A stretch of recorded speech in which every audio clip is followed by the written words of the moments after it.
स्वागत है आपका राम मंदिर बुलेटिन में। मैं हूं आपके साथ मेनका चौधरी और चलिए अब सुनते हैं विनय कटियार को। राम मंदिर आंदोलन के अहम किरदार बीजेपी नेता विनय कटियार से बात की हमारे सहयोगी राजीव ने। राम मंदिर निर्माण आंदोलन में अहम भूमिका निभाने वाले बजरंग दल के संस्थापक और भारतीय जनता पार्टी के फायर ब्रांड नेता विनय कटियार जी इस वक्त हमारे साथ मौजूद हैं, जिनसे हम बात करेंगे कि सर, जिस मंदिर के लिए आपने संघर्ष की शुरुआत की, अब वो सपना आपका पूरा होने वाला है, तो इसको किस तरह आप देखते हैं? नहीं, बहुत अच्छा काम हो रहा है। अदालत के आदेश से और प्रधानमंत्री जी की सक्रियता से ये संभव हो सका। जिस प्रकार से जम्मू कश्मीर का समस्या का समाधान हो गया, वो भी अगर किसी में ताकत थी तो नरेंद्र मोदी जी में ही ताकत थी। ठीक उसी प्रकार से राम मंदिर के निर्माण में भी जो बाधाएं थीं उनको दूर करने का काम बेसिक अदालत ने निर्णय दिया है, लेकिन उसको दूर करने का काम प्रधानमंत्री जी ने किया। और मैं समझता हूँ ये आसान काम नहीं था। जिस आंदोलन के लिए विश्व के अंदर शायद पहला ऐसा स्थान है जिसकी मुक्ति के लिए 3.5 लाख लोग बलिदान हो गए, अपने धर्म स्थान की मुक्ति के लिए। ये छोटी मोटी संख्या नहीं है, 3.5 लाख लोग। और मुस्लिम शासकों के समय भी जो भी साधु आंदोलन करता था उसको इमली के पेड़ पर फांसी पर लटका दिया जाता था। ये तमाम प्रकार की यातनाएं सही हैं, तब जा कर के अब सारी बाधाएं दूर हुई हैं। अब उसका जो शिला पूजन प्रधानमंत्री द्वारा हो रहा है, नरेंद्र मोदी जी के द्वारा, ये बड़ा सुखद आश्चर्य है। और मैं समझता हूँ बहुत सारी बाधाएं जो झेली गई, उनमें जो कष्ट हुए हैं, कष्ट को तो याद करते हुए अब कष्ट नहीं होगा, क्योंकि राम मंदिर का निर्माण हो रहा है। तो ये राम मंदिर का आंदोलन भी बड़ा ऐतिहासिक चला है, लंबे काल तक चला है। चूंकि इस बार आंदोलन शुरू करने वाला मैं था, इसलिए मुझे मालूम है क्या क्या परेशानियां हुई हैं। काफ़ी परेशानियां झेली हैं। 30 अक्टूबर 2 नवंबर को गोली चली, आदरणीय मुलायम सिंह जी के द्वारा चलाई गई, मुख्यमंत्री थे वो। लेकिन लोगों को गोली जो लगती थी, शरीर उछलता था, जय श्री राम कह करके उद्घोष करके शरीर शांत होता था। घर परिवार को याद नहीं कर रहे थे, भगवान राम को याद कर रहे थे, जय श्री राम का नारा लगा रहे थे और शांत हो जा रहा था। पूरी अयोध्या रक्त रंजित हो गई थी, सरयू की धारा लाल हो गई थी। इतना भारी अत्याचार हुआ और उस अत्याचार के बाद भी जोश में कोई कमी नहीं रही, सतत आंदोलन चलता रहा। आज जितने आंदोलनकारी लोग हैं, बहुत से हमारे बीच में नहीं हैं, जैसे माननीय अशोक जी सिंघल, जिन्होंने संरक्षक हो करके हमको आशीर्वाद दिया और राम मंदिर आंदोलन को यहाँ तक पहुँचाया। परमहंस रामचंद्र दास, जो उसके पहले से भी आंदोलन चलाते रहे, वो आज बीच में नहीं है। ऐसे बहुत सारे साधु संत नहीं रहे, बहुत सारे गृहस्थ नहीं रहे, जिनके मन में एक इच्छा थी कि हम राम मंदिर को अपने जीते जी देख लेंगे। अब चूँकि ये काम हो रहा है तो उन परिवारों को बड़ी प्रसन्नता होगी, जिनके 2 सगे भाई मुलायम सिंह जी के काल में गोली से मारे गए थे। जय श्री राम कहते हुए शरीर शांत हुआ था, हम बच गए। उसी समय लीड कर रहे थे आंदोलन को। तो ये बहुत सारी चीज़ें हुई हैं अब 5 तारीख को राम जन्मभूमि का शिला पूजन होगा और उसमें केवल शिला के साथ ही, पूजन के साथ ही राम मंदिर का निर्माण का काम बहुत तेजी के साथ शुरू हो जाएगा, बहुत तेजी के साथ शुरू हो जाएगा। कटियार जी, जो ये राम मंदिर का आंदोलन था, इसको लेकर तो पूरे देश में लड़ी गई, लेकिन जो मुख्य लड़ाई लड़ी वो आप खुद अयोध्या में थे, और अयोध्या में किस तरह लोगों को जुटाना और किस तरह पूरे देश के लोगों को लामबंद करना और इस आंदोलन को खड़ा करना, क्या क्या उस समय की प्रमुख चुनौतियां रही आपके साथ? नहीं, बड़ी भारी चुनौतियां थीं इसके साथ जोड़ने के लिए, और लेकिन उन चुनौतियों को दूर करने का काम अगर किसी ने किया है तो राष्ट्रीय स्वयंसेवक संघ ने किया है। वो गार्जियन होते हुए, हमारे पीठ पर हाथ रखते हुए, आशीर्वाद देते हुए, और स्वयं के जो संघ के स्वयंसेवक थे उन्होंने इस काम को किया। तो कठिनाइयाँ तो बहुत आई हैं और तमाम प्रकार के अनुभव आए हैं। माननीय आडवाणी जी की रथ यात्रा चली, एक जागरण का काम हुआ उनके द्वारा। जगह जगह हर राज्य के अंदर जो नेता थे वो भी सब इस काम में लगे, भारतीय जनता पार्टी के लोग लगे।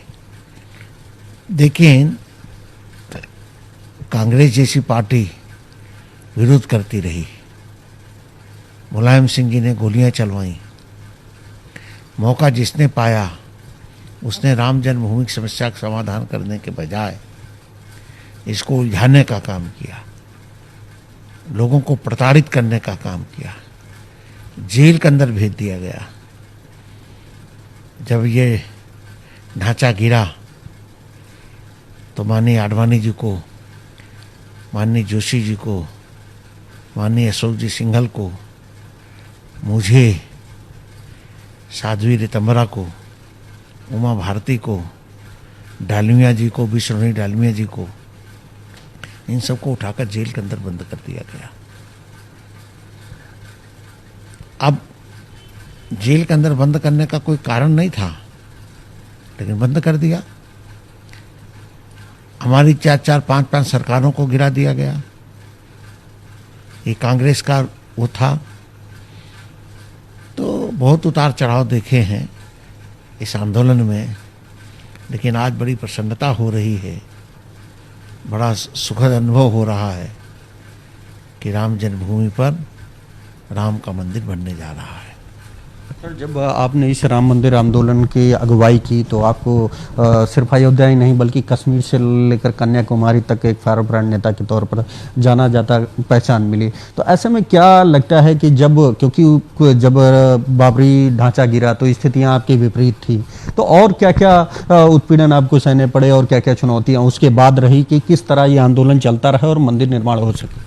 नहीं, मुझे तो NSA के अंदर बंद कर दिया गया था, जेल के अंदर है, नैनी जेल में दिल्ली से पकड़ करके लाए थे और फिर वहाँ बंद कर दिया गया। मुझे अकेला बंद किया गया,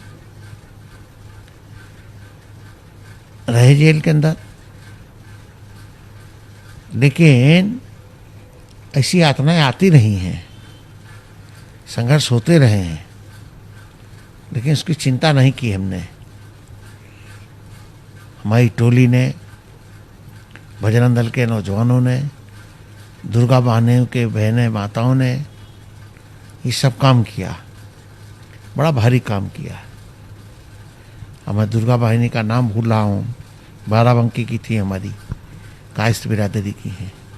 उन्होंने बड़ा भारी काम किया, उनका पूरा परिवार लगा था इस काम में। तो ऐसे बहुत सारे परिवार के लोग लगे रहे हैं, हजारों परिवार के लोग लगे थे जिन्होंने काम को किया। सर, क्या इस दौरान कभी कोई ऐसा पल आया कि जब आप लोग टूट गए हों कि शायद ये जो आंदोलन है कि अब आगे नहीं चलाया जा सकेगा या किस तरह निर्माण होगा? नहीं, टूटे तो कभी नहीं, टूटे कभी नहीं, बल्कि हर जितना उत्पीड़न हुआ है उसे तेजी के साथ काम किया है। संगठन उसने तेजी के साथ बढ़ा है। राम मंदिर निर्माण के लिए आगे कदम बढ़ा है, तभी तो आज हम जीते हैं, उसी के कारण जीते हैं। इसलिए सुप्रीम कोर्ट को भी बधाई देता हूं। नरेंद्र मोदी जी तो बधाई के पात्र हैं ही हैं। ये सब लोग हैं जिन्होंने काम को किया है। अब समय बताएगा, और राम मंदिर बनने दीजिए, फिर देखेंगे आगे की लड़ाई कहाँ कहाँ हम पहुँचते हैं। मथुरा जाना है या काशी जाना है, कहीं जाना है, अगर जाना पड़ा तो वहाँ भी ऐसे आंदोलन चलेगा, तेजी के साथ चलेगा। लेकिन कांग्रेस तो लगातार विरोध कर रही है, वो मथुरा में हो या काशी में हो, वहां पर वो पैरवी करने की बात कर रहे हैं। उनका अस्तित्व क्या है?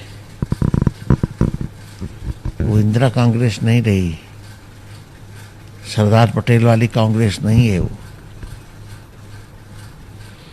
ये कांग्रेस सोनिया वाली है। तो उनके विरोध करने से क्या होगा? कुछ नहीं होने वाला। जितना विरोध करेंगे उतना प्रखरता के साथ हम आगे बढ़ेंगे। कहीं ना कहीं जो संघर्ष आपने किया, जो सपना आपने देखा था, वो अब साकार होने वाला है, राम मंदिर का शिलान्यास होने वाला है। तो ऐसे में कहीं ना कहीं कुछ गम वो भी होगा कि जिन साथियों ने संघर्ष किया वो अब नहीं है, वो याद नहीं देख पाए। नहीं तो उनको याद करते हैं, लेकिन उनके परिवार के लोग राम मंदिर निर्माण होते हुए देखेंगे और याद करेंगे कि हमारे बच्चों ने शहादत दी, बलिदान दिया, याद करेंगे। आपके लिए ये दिन कितना महत्वपूर्ण होगा 5 अगस्त? नहीं, बड़ा भारी महत्व होगा। जीवन में जो आंदोलन शुरू किया था वो सफल हुआ, इसीलिए बड़ा सुखद अनुभव होगा, शब्दों में बयान नहीं किया जा सकता है। बहुत प्रसन्नता है। जैसा कि आपने सुना, ये थे राम मंदिर निर्माण आंदोलन के अगुआ भाजपा नेता विनय कटियार, जिनका कहना है कि जिस सपने को उन्होंने देखा था, जिसके लिए वर्षों तक संघर्ष किया, अब वो सपना पूरा होने वाला है। ऐसे में इस सुख को शब्दों में बयान नहीं किया जा सकता। अब उनकी जो उम्मीद थी, जो सपना था, वो पूरा हो जाएगा और जल्द ही अयोध्या में आने वाले दिनों में भव्य राम मंदिर का निर्माण होगा, जिसकी प्रतीक्षा वर्षों से इस हिंदुस्तान द्वारा की जा रही थी। कैमरामैन शरद त्रिपाठी के साथ राजीव प्रताप सिंह, न्यूज 18 लखनऊ।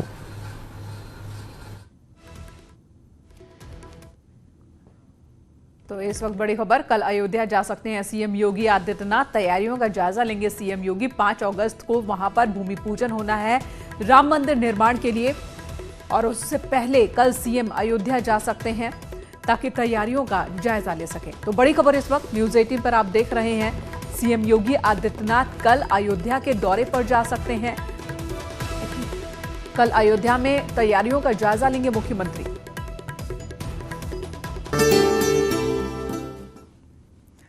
आपने राम मंदिर आंदोलन के अहम किरदार विनय कटियार को सुना। अब आपको एक और अहम किरदार पूर्व केंद्रीय मंत्री और बीजेपी की फायर ब्रांड नेता उमा भारती से मिलवाते हैं। हमारे सहयोगी ने राम मंदिर आंदोलन से जुड़े सवाल जब उनसे पूछे तो वो भावुक हो उठी।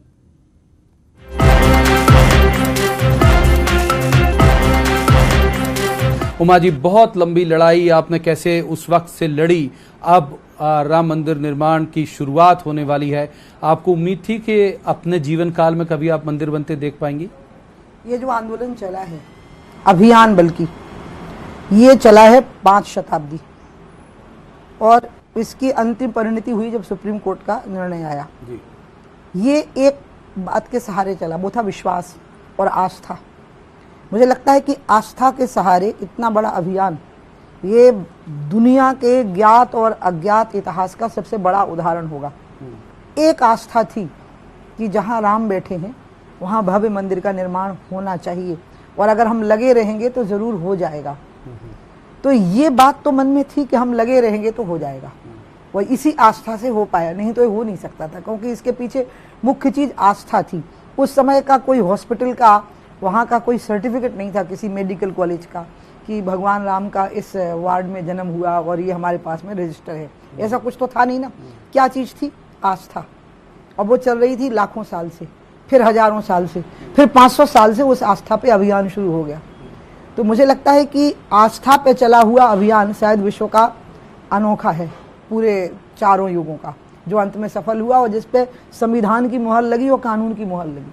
6 दिसंबर की घटना के बाद कई बार ऐसे उसे सांप्रदायिक रंग भी दिया जाने लगा। ऐसे में जो पूछना चाह रहा हूँ वो ये कि उम्मीद थी आपको, जब इतनी खींचातानी चल रही थी, कि आप अपने जीवित रहते देख पाएंगे मंदिर को?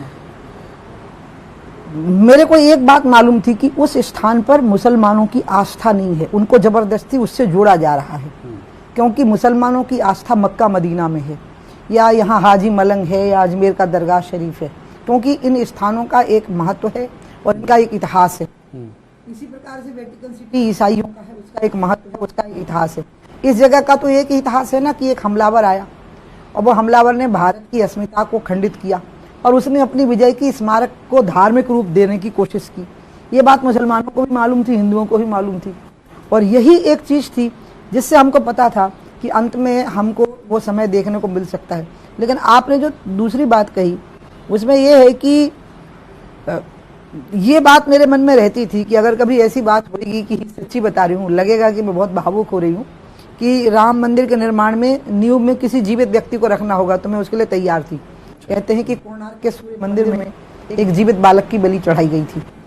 इसी प्रकार से अगर यहाँ ऐसी कोई बात कभी कोई मांग लेता कि बहुत लोग बलिदान हुए हैं, बहुत बड़ी बात। हाँ, बलिदान बहुत हुए हैं, लेकिन वहाँ उन बलिदानों की श्रृंखला में मैं बहुत सामान्य व्यक्ति होती, लेकिन उसमें होती, मैं उसके लिए तैयार हो जाती। इतनी मेरी व्यग्रता थी वहाँ की मंदिर बने। अच्छा, जो स्वामी स्वरूपानंद सरस्वती जी हैं, शंकराचार्य, वो कह रहे हैं कि मुहूर्त बहुत अच्छा नहीं है और ये गलत मुहूर्त में पूजा हो रही। अब महाराज इतने बड़े विद्वान हैं और वो इस देश में सबसे बड़े विशेषज्ञ माने गए हैं विधि विधान के, उनके बराबर का विशेषज्ञ कोई नहीं होगा अभी। वो सारे शंकराचार्य उनको मानते हैं। यही बात वो फोन पे कहते नृत्य गोपाल दास जी को या चंपत राय जी को शांति से, उनने भी टीवी पे ही कही ये बात, और वो भी ये कहा साथ में कि इस पे राजनीति नहीं होनी चाहिए, और इस पे उनने फुल मतलब राजनीति की, पूरी तरह से बोला। सो मैं महाराज को निवेदन करूंगी कि मैं तो मुहूर्तों की विशेषज्ञ हूँ नहीं। तो एक बार चंपत राय जी या नृत्य गोपाल दास जी हैं, सब संत हैं अयोध्या के, वो भी बड़े जानकार लोग हैं मुहूर्तों के, और राम के भक्त हैं, वैष्णवों का गढ़ है अयोध्या। मैं तो एक रामायण की चपाई मुझे मालूम है, भाव कुभाव अनख आलस हूँ और नाम जपत मंगल दिश दस हूँ। भाव से जपिए, कुभाव से जपिए, आलस से जपिए, राम का नाम लेते ही 10 दिशाओं में मंगल हो जाता है। जाहिर सी बात है, कोई मकान का निर्माण तो हो नहीं रहा या कोई दूसरी, मैं बोल नहीं सकती ना, क्योंकि मुहूर्तों की विशेषज्ञ नहीं हूँ और मैं डिनाई भी नहीं करूंगी इन परंपराओं को। मैं तो ये कहूंगी कि मोदी जी थोड़े समय के लिए श्री राम की शिला अपने हाथ में लेकर उसको रखेंगे, और राम का नाम लेने मात्र से जब 10 दिशाओं में मंगल होता है, तो ये बात स्वरूपानंद जी से बेहतर कौन समझ सकता है। शरद पवार जी ने कहा कि कोरोना से लड़ना ज़्यादा बड़ी ज़रूरत है और उनको लग रहा है कि मंदिर बना देने से कोरोना दूर हो जाएगा। इस बयान को कैसे देखती हैं? जब जो कंपनी वहाँ काम कर रही वो कोरोना में काम नहीं कर रही थी, जो इंजीनियर और आर्किटेक्ट वहाँ काम कर रहे वो कोरोना में काम नहीं कर रहे थे। मोदी जी के बारे में तो स्वयं शरद जी जानते हैं कि मोदी जी तो एक ऐसे प्राइम मिनिस्टर हैं कि वो 24 घंटे में शायद 2-3 घंटे ही झपकी लेते होंगे, बाकी पूरे समय काम करते हैं। वो जहाज में काम करेंगे, वो कार में भी काम करेंगे, हवाई अड्डे से लेकर राम मंदिर के स्थान तक, बस उतनी देर 5-7 मिनट वो काम नहीं करेंगे।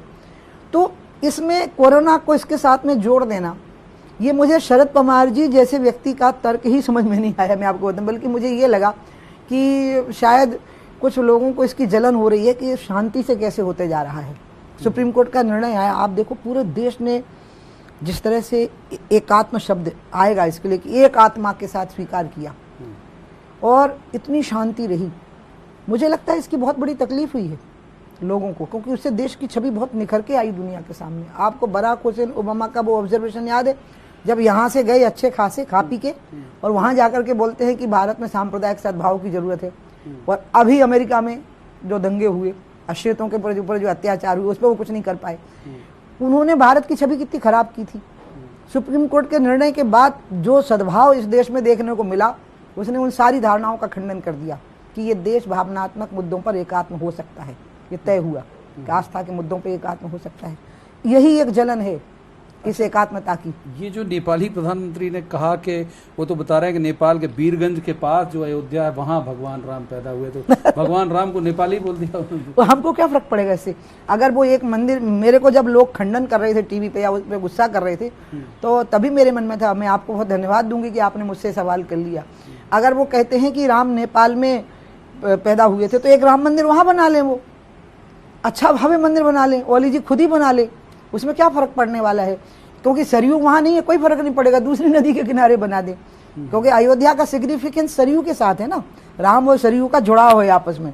तो चलिए कोई दूसरी नदी के किनारे हो जाएगा। इसलिए मैं ओली साहब को आमंत्रण दूंगी कि आप बनाइए एक मंदिर, नेपाल में बनाइए, भव्य मंदिर बनाइए, इससे भी अच्छा बनाइए।